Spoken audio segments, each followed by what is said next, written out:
د دیندارۍ بنیاد دا صرف منځ روژه زکات نه دی. ګوره د ما تاسو ته چې شریعت صرف په منځ روژه او زکات او فرضي عباداتو کې نه دی، بلکې دا عبادات د شریعت د اجزاو یو جز دی چې څنګه دا اهم او فرض دي، همدغه رنګ معاملات هم په بنده باندې لازم او ضروري دي. او اصل دینداری هم هغه ده چې د انسان معاملات درست وي.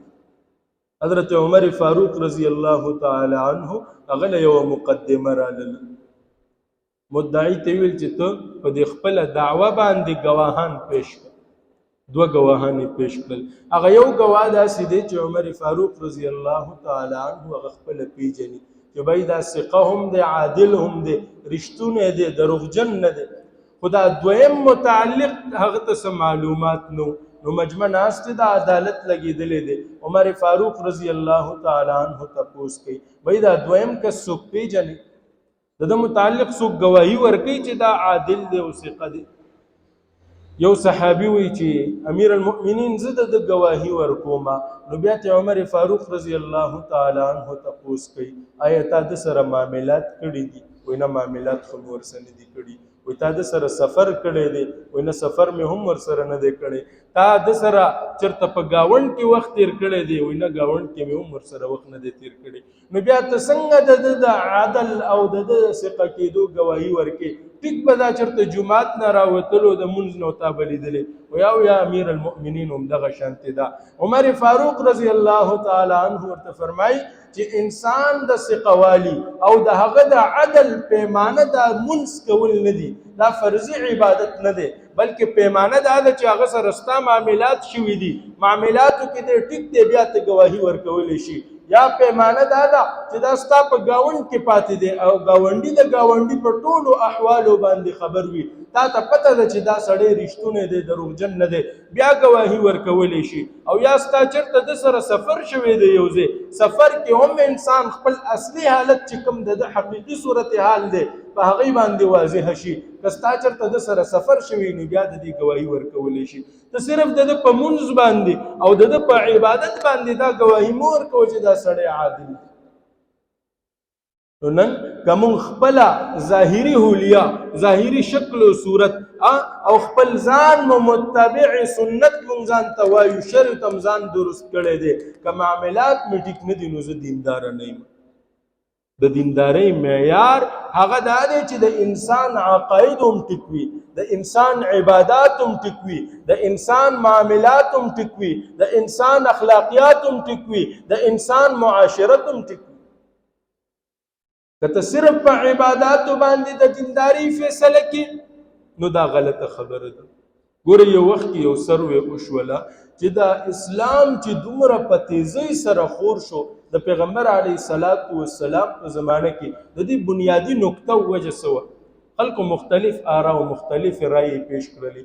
چا وویل چې د دې بنیادی وجه چې کوم دی هغه دعوت او تبلیغ و، چې څومره صحابه کرامو خطبه حجة الوداع په موقع باندې پیغمبر علیه السلام ته وفرمایل هغه ټول چې د چا د سورلۍ کوم طرف ته مخ دی همغه طرف ته د دین د دعوت لپاره روان شو. بیا چا وویلې چې نه، دا دعوت دین دا خو به هغه خلکو ته اسلام رسېدلی دی چې دا خلک چا ته رسېدلی دي. الان کې داسې نشي کېدی چې سړی وایي چې صحابي د هر علاقې، هر محلې، هر کور ته رسېدلی. الان کې اسلام داسې خور شوی دی چې ملکونو کې خور دی. بیا چا وویل چې د دې بنیادی وجه هغه جهاد دی، چې دا د جهاد په زور باندې دا اسلام په ټول عالم کې خور شو. د دې هم نفي وشوله چې دا وجه هم نشي کېدی. بیا چې کله بعضې خلکو دا رای پیش کړه او دا قبوله هم شوله چې صحابه کرامو خپل معاملات او د تجارت په ذریعه باندې دا اسلام خور کړی دی. لکه څنګه صحابه کرامو به تجارت کولو، یو ملک نه بل ملک ته لاړل، هلته کې دې معاملات کوي، د ده په خبره کې دروغ نشته دی، د ده په وعده کې چې کوم دی وعده خلافي نشته دی، د ده په امانت کې خیانت نشته دی، خبره هم رښتې ده، دیانتداره هم دی، د وعدې پاسداري هم کوي.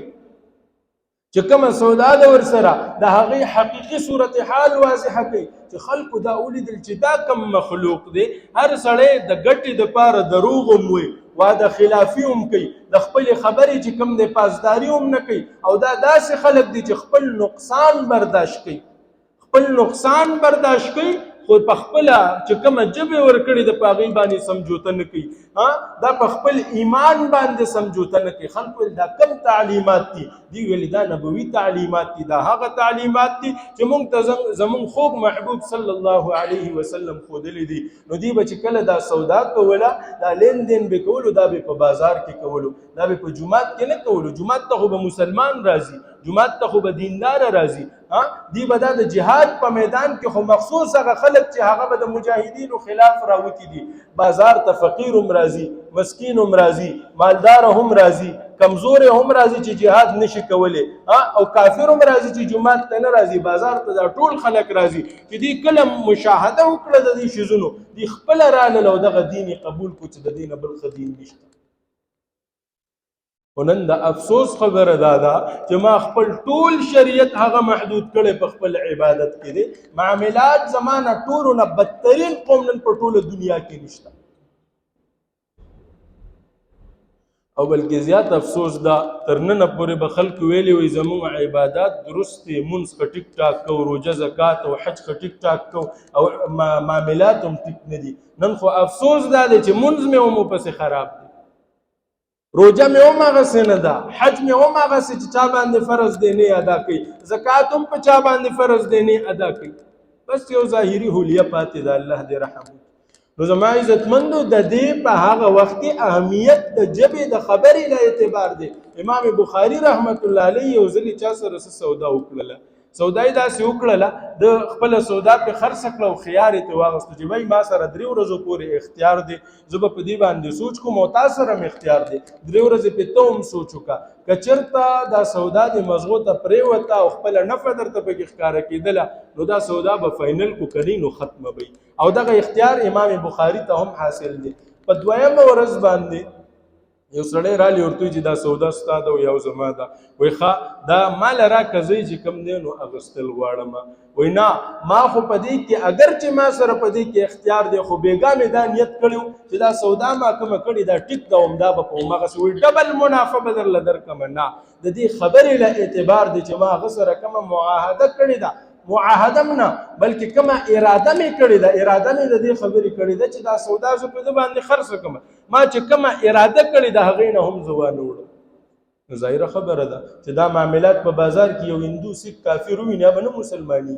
یو سړی د خپلې ژبې نه هغه ته تاوان رسي د ده د ژبې په پاسدارۍ باندې، خو نه ما ته د تاوان ورسي خو زه به د خپلې ژبې پاسداري کوم.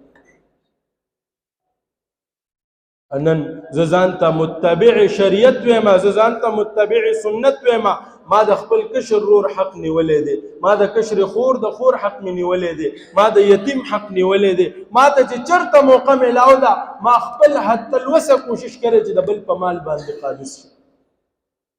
حالانکه دا د حرامو لقمه ده، دا به زه خپل کور ته وړم، په دې لقمه باندې زما د وجود پرورش کېږي، په دې لقمه باندې زه د خپل بچو تربیت کوم، د هغوی پرورش کېږي.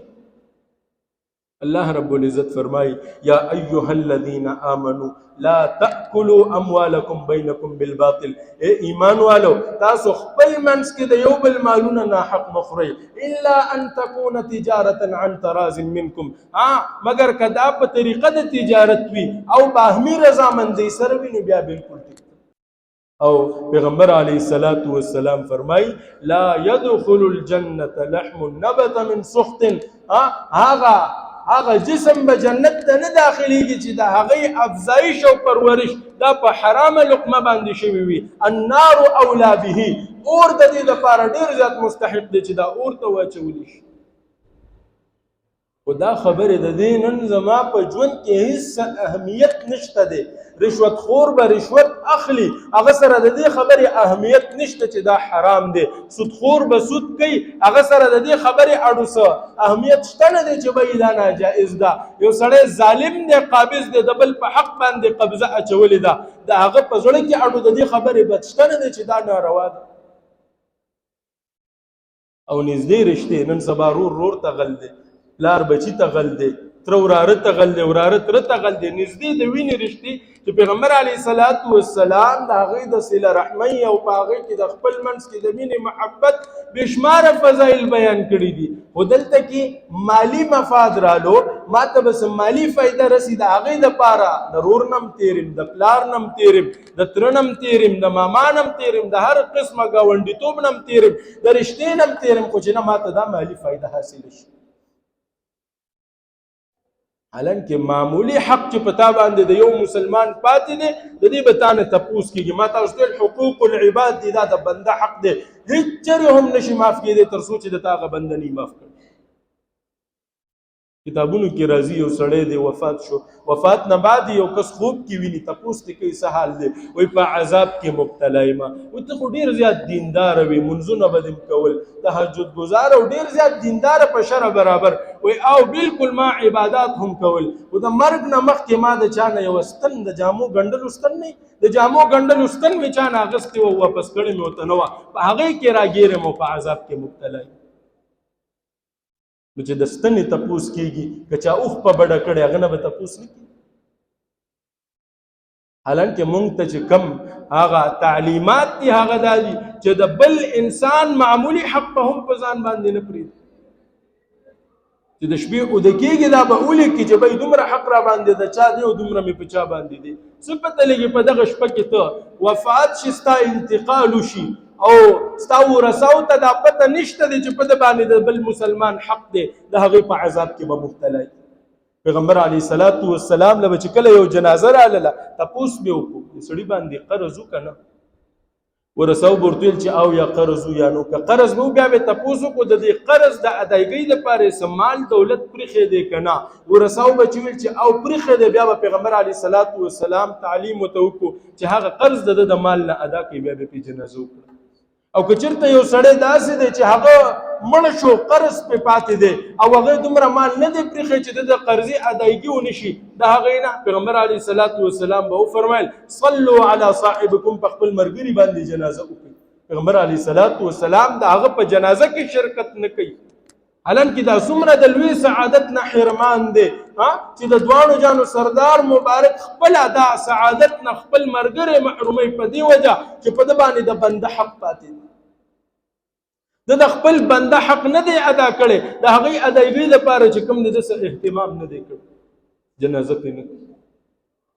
نن په ما باندې څومره د خلکو څومره څه پاتې دي، ما سره پروا هم نشته، فکر یې هم را سره نشته چې ما د چا حق دبو کړی دی، ما باندې د چا حق پاتې دی، د یتیم په مال باندې ناست یم، یا را سره د رور حق پاتې دی، یا را سره د خور حق پاتې دی، یا چې کوم دی بل ځای کې چېرته مې چاته څه تکلیف او نقصان رسولی دی. عبدالله ابن مبارک رحمت الله علیه د پیغمبر علیه الصلاۃ والسلام زمانې نه تقریبا 100 کاله پس لوی محدث او فقیه تیر شوی، مختلف موقعو کې د هغې تذکره کړې. دا یو ځلې دا مرو یو ښار دی ترکمانستان طرف ته، قدیم خراسان کې به راتللو، هلته کې تلې علم حاصلولو دپاره چا نه قلم اخیستی، لکه دا د لرګي قلمونه به وپوښه، د لرګي قلم یې چا نه اخیستی، واپس راغلی خپل ښار بغداد ته راغلی، عراق ته. د مرو ښار او د بغداد ترمنځ 2000 کیلومتر فاصله ده، دومره سفر یې کړی، او سفر هم په جاز او په ګاډي کې نه دی، سفر هم چې کوم دی د اس او د اوښې سفر دی، چې 3 ورځو کې به مثال تا یا 10 کیلومتره سفر وکړو، یا به د 100 وکړو، یا به د 1.5 مسلسل به روان وي، دې نه زیات سفر دی نشو کولی. دا د مرو ښار نه راغلی بغداد ته، هلته کې چې خپل سامان وکتو پردی قلم پکې پروت دی، واپس د بغداد نه مرو ښار ته راځي او هغه کس په تلاش کې ګرځي، ټول ښار کې تلاش کوي چې دا د دې مسلمان په ما باندې حق دی، هسې نه چې زه په دې حال کې مړ شم، د ده ما سره حق پاتې دی، سبا په ورځ د قیامت الله ما په دې قلم کې رونیسي. حالانکه که موږ وګورو ظاهري قلم څه حیثیت دی، خو نه په دې به هم تپوس کېږي او د دې به هم پکړ کېږي. یو ځل پیغمبر علیه الصلاۃ والسلام خپلو صحابه کرامو نه تپوس کړي مل مفلس، مفلس څوک دی؟ صحابه کرامو عرض وکړو یا رسول الله مفلس هغه سړی دی چې هغه سره د دنیا مال او متاع نشته.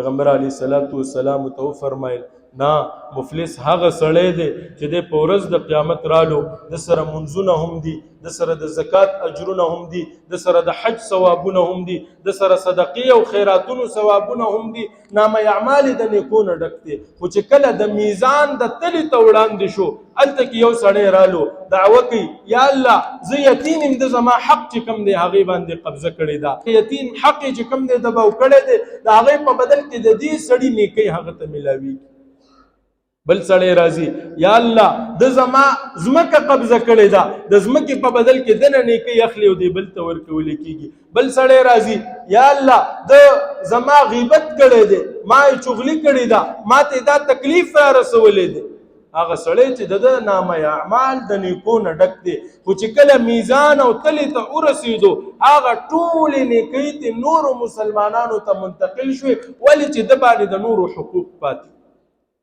او صرف دا نه نیکۍ هم ترې لاړې بیا هم خلک لا پاتې دي بیا چې خلک راځي دعوه کوي دعوه ثابتېږي نیکۍ ورسره شته نه دی میزان یې خالي دی د نیکو نه د هغه سړي ګناهونه رخلي او د ده په نامه اعمال کې وی مفلس هغه سړی دی چې په ورځ د قیامت د ډېر ځان سره ثوابونه او نیکۍ راوړي دي خو د بل حقوقو سره متعلق دي او دا ټولې نیکۍ د بل په حق کې دنه واخیستلی شوي او په ده باندې د ګناهونو یو انبار ور واچولی شو دغه سړی مفلس نو لہذا څوک دې دا نه وایي چې ما سره د بل مسلمان حق متعلق دی او د دې به معنی پوښتنه نه کېږي نه دا د بنده حق دی الله یې هم تر هغې پورې نه معاف کوي تر څو پورې چې درته بنده نه دی معاف کړی نو که ما سره د چا حق وي او زه د هغې په ادایګۍ باندې قادر یم نو لاړ شم هغه حق ورته ادا کړم خپله معامله صفا کړم که نه هغه حق زما نه ضایع شوی دی هلاک شوی دی رانه هغه مسلمان شته دی هغه ته کښېنه مجروره ما تا سره یو زیاتې کړی دی